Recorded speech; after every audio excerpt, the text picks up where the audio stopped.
Vous avez été super nombreux à me demander de quoi les CNC38 étaient capables dans l'aluminium. Eh bien, on va le découvrir ensemble aujourd'hui à la bisounerie.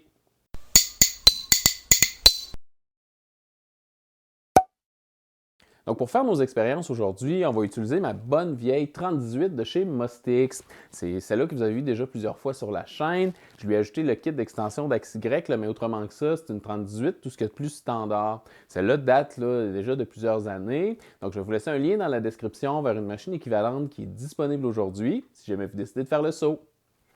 Et pour ce qui est de l'aluminium, j'ai récupéré des retailles de tubes rectangulaires dont les parois font environ 3 mm d'épaisseur. Ça va être amplement suffisant pour nos tests d'aujourd'hui. Pour le premier test, on va utiliser une fraise à bout plat pour découper une forme simple.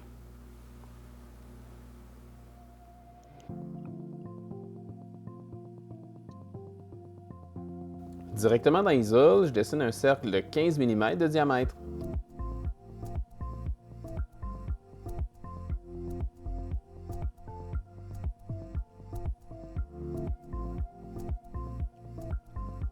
Pour les paramètres de coupe, je vais utiliser comme point de départ des paramètres qui m'ont été suggérés par un auditeur. Merci à l'atelier Smozzy pour la suggestion. Maintenant, on est prêt à envoyer les codes à la machine pour l'usinage. On serre les dents, puis advienne que pourra. Regardez-moi, le petit sourire confiant, le petit sourire d'un gars qui pense que tout va bien se passer. Mais ce que je ne sais pas encore à ce moment-là, c'est que quand je vais lancer l'usinage, ça ne va pas bien se passer du tout.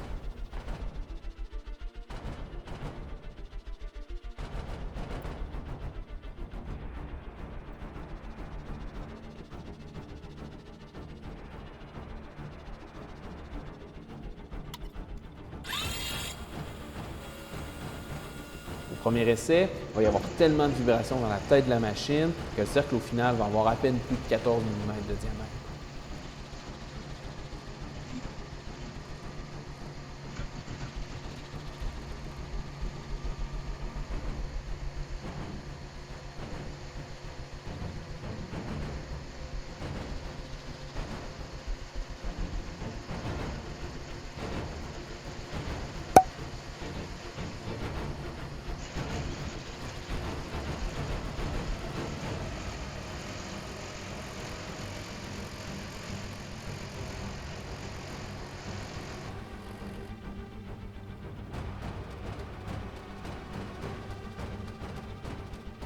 Ensuite, je vais expérimenter avec des vitesses de plus en plus petites.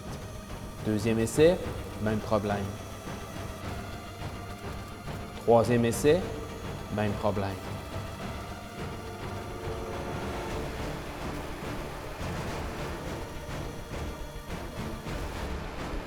Quatrième essai, même problème. Cinquième essai, même problème.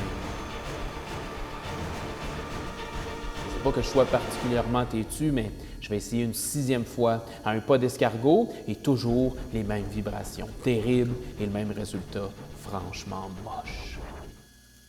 Ouais, après avoir essayé plusieurs combinaisons de vitesse, mon expérience est clairement un échec total. Manque de puissance, manque de rigidité du cadre, mauvais choix d'outils. À ce point-ci, j'aimerais vous impliquer dans le processus, puis j'ai deux missions pour vous. D'abord, si vous avez des idées de meilleures manières de s'y prendre, de paramètres plus adéquats ou d'outils mieux adaptés, laissez-moi savoir dans les commentaires. J'aimerais faire une partie 2 de cette vidéo-là où je mets vos idées à l'épreuve. Et deuxièmement, cliquez sur le petit pouce de like en dessous, ça me permet de rejoindre le plus grand nombre de gens possible, puis d'avoir tous les renforts qu'on peut pour essayer de solutionner le problème. Maintenant, si vous n'êtes pas très familier avec la machine qu'on a utilisée aujourd'hui, rendez-vous ici pour apprendre la base. Et si vous voulez tout savoir sur l'extension d'AXY que j'ai installée, ça se passe par ici. Jusqu'au prochain round du combat entre la 3018 et l'aluminium, je vous dis merci d'avoir pris le temps de regarder. À bientôt!